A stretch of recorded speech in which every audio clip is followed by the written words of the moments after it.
যার যার ভাতা পাওয়া তা দেওয়া, এদেশের উন্নয়নের জন্য যা যা করণীয় তা করা নাকি।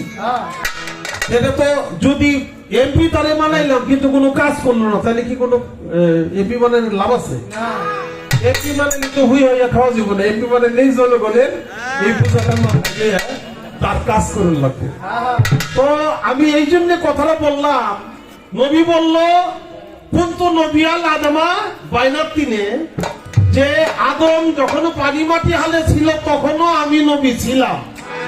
নবী হলে যদি আদমেরও আগে হয়, আর নবী দুনিয়াতে আসলো সবার শেষে, আদম থেকে আরম্ভ করে ঈসা নবী, ঈসা নবীর পরে হইল আমার আখেরি জামানার নবী।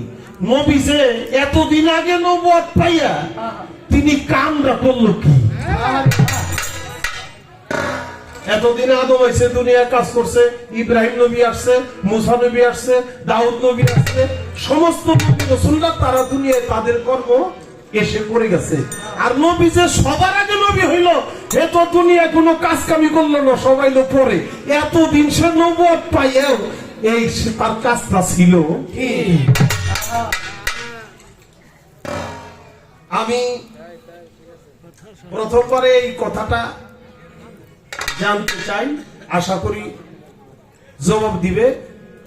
আমাকে প্রশ্ন করছে বেলায়েতরা গুণ না বেলায়েতরা বস্তু? বেলায়েত প্রকৃত পক্ষেই গুণ, বেলায়েত হলো গুণবাচক, এটা বস্তু নয়। কারণ মহানবুয়ত নবী করিম সাল্লাল্লাহু আলাইহি ওয়াসাল্লামের পৃষ্ঠদেশে ছিল, ওটা দেখা যাইতো, ওটা ধরা যাইতো, ছোঁয়া যাইতো। কেউ চুমা দিছে, কেউ দেয় নাই, ওটা আতাইছে, খেলাইছে। অর্থাৎ নবী করিম সাল্লাল্লাহু আলাইহি ওয়াসাল্লাম যখন দুনিয়াতে আসছে মানব রূপে, তখন তার সমবয়সী কিংবা ছোট বয়সী তারা এটা দেখে আতাইছে, রে কি হইছে, রে কি হইছে। হ্যাঁ, কবুতরের ডিমের ন্যায় লোমে বেষ্টিত, তার ভিতরে তিনটে হরফ ছিল আলিফ রা মিম। আল্লাহর রাসূল মুহাম্মদ এটা দেখছে, কিন্তু বেলায়েত এমন একটা বস্তু যেটা সত্যিকারে দেখার মতো না, ওটা ধরার মতো না, ওটা ছোঁয়ার। এই জন্য বেলায়েতরা হইল গুণ আর নবুয়তরা হইল বস্তু। এটা এমনই ভাব, নবী হইল নবুয়ত, আমার আল্লাহ তাআলা নিজেই হইছে বেলায়েত। নবীর পৃষ্ঠদেশে নবুয়ত এবং নবীর বক্ষ দেশে হলো বেলায়েত। বেলায়েতরা সম্পূর্ণ আত্মিক বিষয়। সেখানে আমার একটা গান বাজানের লেখা।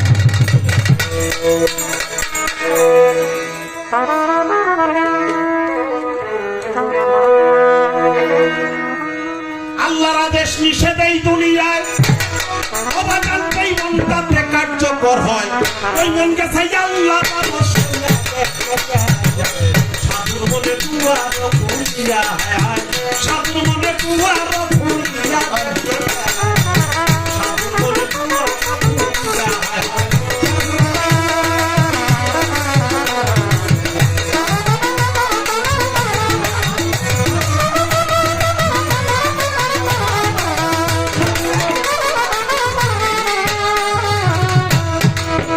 আল্লাহর আদেশ নিষেধ এই দুনিয়ায় যেই মনটাতে কার্যকর হয়, ওই মনটাই গেছে আল্লাহর আরশ হইয়া দেখ না চাইয়া একজন সাধুর মনের দুয়ার।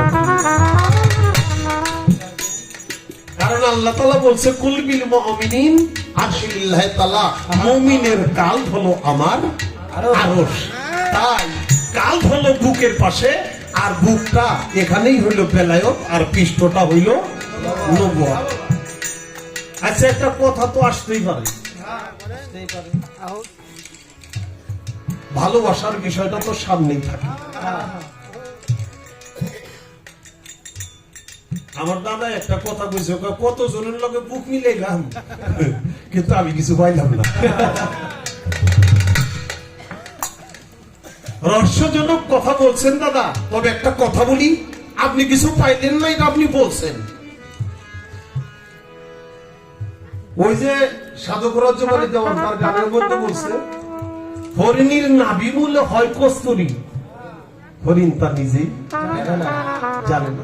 সুগন্ধ হয় উন্মুক্ত হয়, হরিণী তা খুঁজে পায় না। হরিণের যে নাভিতে কস্তুরী ফলে তার সুঘ্রাণে হরিণ ওই গন্ধটার জন্য সারা বন তন্ন তন্ন করে খুঁজে। এই সুঘ্রাণ আসে থেকে আসলে তার নিজের নাভিমূল থেকে যে আসতেছে কস্তুরী সুঘ্রাণ, এটা হরিণ টের পায়, সারা বন খুঁজে বেড়ায়। আপনি কি পাইছেন না পাইছেন, আপনি হয়তো কইতেছেন আমি কিছু পাইলাম না। আপনি কিছু না পাইলে সারা বাংলাদেশের মানুষ আপনারে খুঁজে দাওয়াত করে আনে, টাকা পয়সা দেয়, হাজার হাজার মানুষ বসে থাকে আপনার গান শুনে, আপনার দিলে কথা শুনবো, আর হুদি মানুষ বসে থাকে। ওটা কইতেছেন কোন গান? ওটা মানুষ বুঝে। আপনি কিছু না পাইলে তাহলে আপনার পিছনে মানুষ এরকম ভ্রমর যেমন মধুর চাকে যায়, চাক ধরে, হ্যাঁ, ভ্রমর যেমন মধু সংগ্রহ করে, আপনার ভিতরেও সেই মধুগুলো আছে।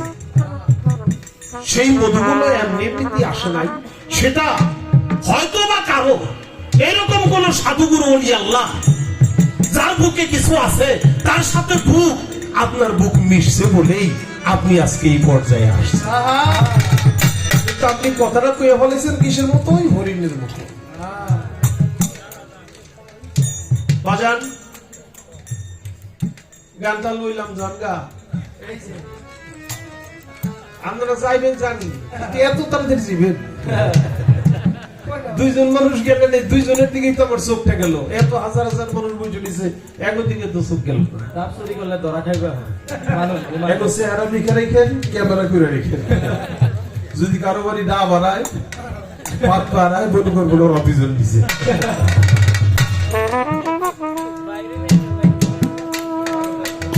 কাজে আপনি পান নাই, এমন কথা হইতে পারে না। আপনি বলছেন প্রশ্ন করার জন্য, কথার জন্যই কথা। কিন্তু কেউ যদি কিছু পাইতে চায় তাহলে তার সামনে সামনে পায়, পিছনে কিছু পায়।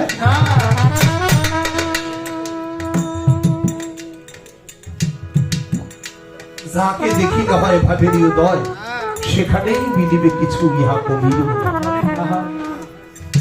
যার মুখ দর্শনে প্রেম জাগে, মন চাই এক মুহূর্ত বসি, দুইটা কথা শুনি, দুনিয়াদারির কথা ভুলে যান। এই চাঁদ মুখটা দেখলেই আপনি সেখানে কিছু না পাইলে কেন সবকিছু ত্যাগ করে এত সময় ব্যয় করেন? তাই সবকিছুই সামনে। আমার তো একটা কথা মনে হলো, এত দামি জিনিস মহারানবুয়া, সেই মহারানবুয়াতরা সামনে আসলো না, সেই মহারানবুয়া পিছনে গেল। পিছনে যাওয়ার কারণটা কি? দামি জিনিস তো সামনেই থাকার কথা, ওটা পিছনে যায় কারণ।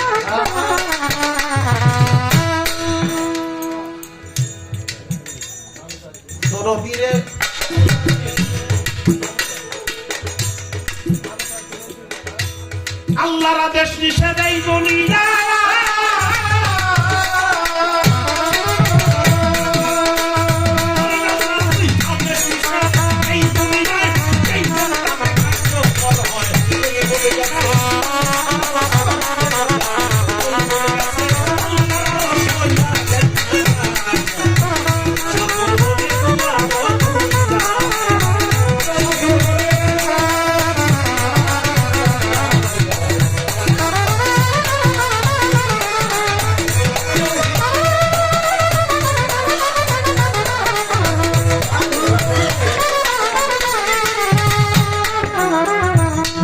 আর জিনে দুইজন সবে আল্লাহর তকদিরা, সবে আল্লাহর আরশে বসিরা।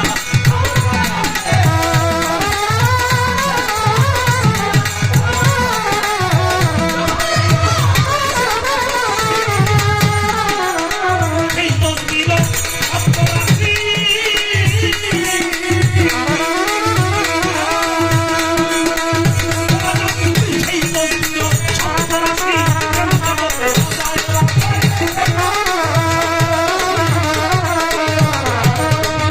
তকদির অপরাধী জগতের বাজারবাসী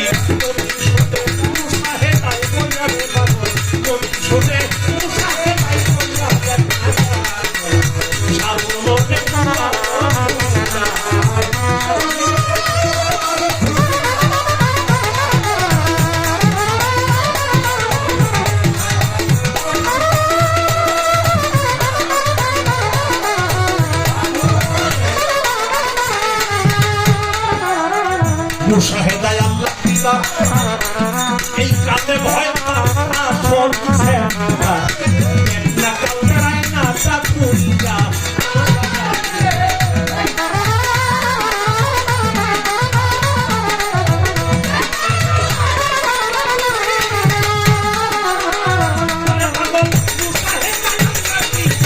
কালে ভয় পারা না কাল না চাকুরিয়া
এইরকম বিশেষ পালন করে আল্লাহ আদেশ নির্দেশ করে আল্লাহ কর্তৃত্ব প্রতিষ্ঠার কাজটা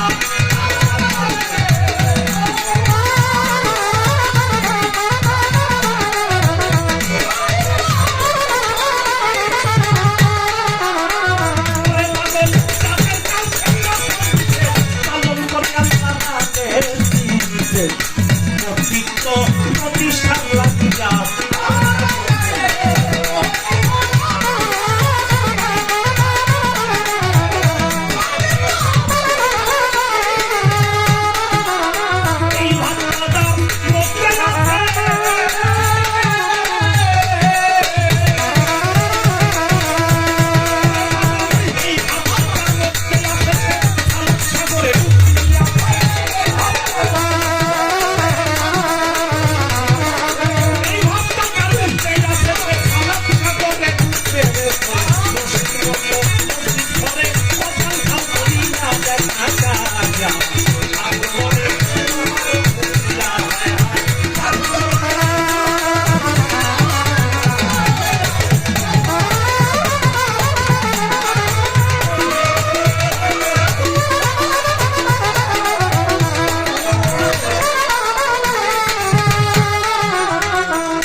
আসতে বাবা আল্লাহর আদেশ নিষেধ এই দুনিয়ায় যেই মনটাতে কার্যকর হয় ওই মনটাই গেছে আল্লাহর রসিয়া দেখ না চাইয়া একজন সাধুর মনের দুয়ার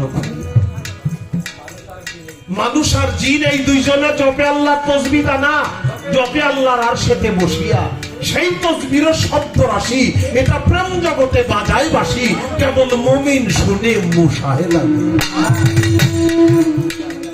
মুশাহেদায় আল্লাহ দিদার এই কালেব হয় তার আসল সেন্টার দেখ না কালবের আয়নাটা খুলিয়া মুমিন ছেলে হলে মুত্তাকিন এই কালবের আয়না খুলবে সেই দিন নইলে থাকবি জন্ম কানা হইয়া যাদের কাল এইরকম বিশেষ পালন করে আল্লাহর আদেশ নির্দেশ মাওলার কর্তৃত্বটা প্রতিষ্ঠার লাগে এই ভাবটা যার মধ্যে আছে সে তো সালাত সাগরেই ডুব মেরেছে আমার বাগান রশিদ মরল মসজিদ ঘরে কপাল খাওয়াবে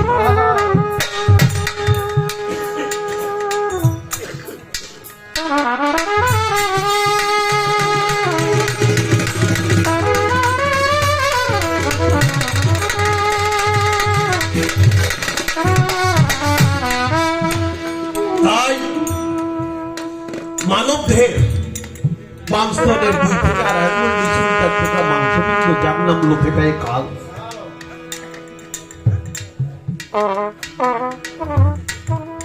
জীবন্ত মানুষ, অথচ তার কালটা মরা, সে ব্যক্তি প্রকৃতপক্ষে জিন্দা না, সে জিন্দা থাকলেও মরা। আর যে ব্যক্তির কালটা জিন্দা থাকে, সে মরিয়াও অমর হয়, সে সব সময়ের জন্য জিন্দা। আল ওলি আল্লাহ এলাই মতো আল্লাহর ওলিরা মরে না। তাই বেলায়েত হলো সামনে, নবুয়ত হলো পিছনে। আমারে জিজ্ঞেস করছে মাওলা আলী সে যে বেলায়েতটা পেল তার কোন কর্মের মাধ্যমে? মাওলা আলীর কর্ম, কোন কর্মের কথা আমি বলবো? কোন কর্মের কথাটা আমি বলবো আপনাকে?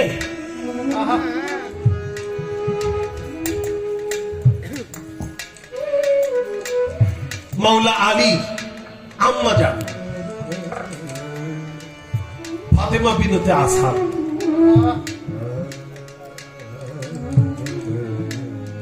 আবু তালিব হলো তার পিতার নাম, ফাতেমা বিনতে আসাদ তার মায়ের নাম। আম্মা জান যখন তার সন্তান করবে, মাস পড়েছে, কবে জানি বাচ্চাটা হয়। কত মা সন্তান প্রসব করতে গিয়ে কত মার জীবন চলে যায়। এখন তো উন্নত প্রযুক্তি, কবে বাচ্চা হইব, ছেলে হইব না মেয়ে হইব, শীত হয়ে আছে না উক্ত হয়ে আছে, সব কিছু টেস্ট করে বলে ডাক্তার বলে দেয় আগামী মাসের 24 তারিখে তোমার। আগে তো এই ব্যবস্থা ছিল না, আগে এই ব্যবস্থা ছিল না। একজন ধাত্রীমা, 2 জন ধাত্রীমা, কারো কারো বেলায় তা নাই, হঠাৎ কোন সময় বাচ্চা হয়ে যায়, এই দুশ্চিন্তা। ফাতেমা বিনতে আসাদ বলে মালিক রে, আমার পেটের বাচ্চাটার জন্য ভালো হয়।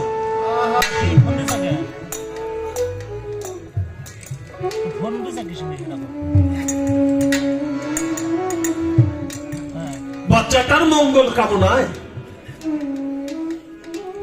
কয়েকজন সখী নিয়ে কাবা ঘরে গেছে। কাবা হল আল্লাহর ঘর। পিছনে কে জানি কথা কয়, আমার কথার আওয়াজটা কানে আসে,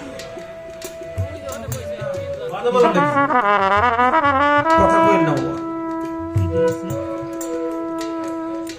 কাবা হল আল্লাহর ঘর, আল্লাহর ঘরের ইবাদত দিয়ে আল্লাহর কাছে কিছু চাইলে আল্লাহ সেই কথাটা শুনবে। কাবা ঘরের কাছাকাছি যাওয়ার পরেই মায়ের প্রসব বেদনাটা উঠে গেছে, পেটটা ধইরা মায়ের বসে মালিক আল্লাহ, আমি আমার সন্তানের মঙ্গল কামনায় তোমার ঘরের কাছে আসছি, তোমার কাছে পানা চাইতে। এই জায়গায় এসে তোমার দাসী পেটে ব্যথা উঠে গেল। এখন যদি রাস্তাঘাটে আমার সন্তান হয় আর তোমার দাসীর ইজ্জত মানুষও দেখে, তাতে কি তোমার ইজ্জত বাড়বে আল্লাহ? এখন আমি কি করব? বাড়িতেও ফিরে যাওয়া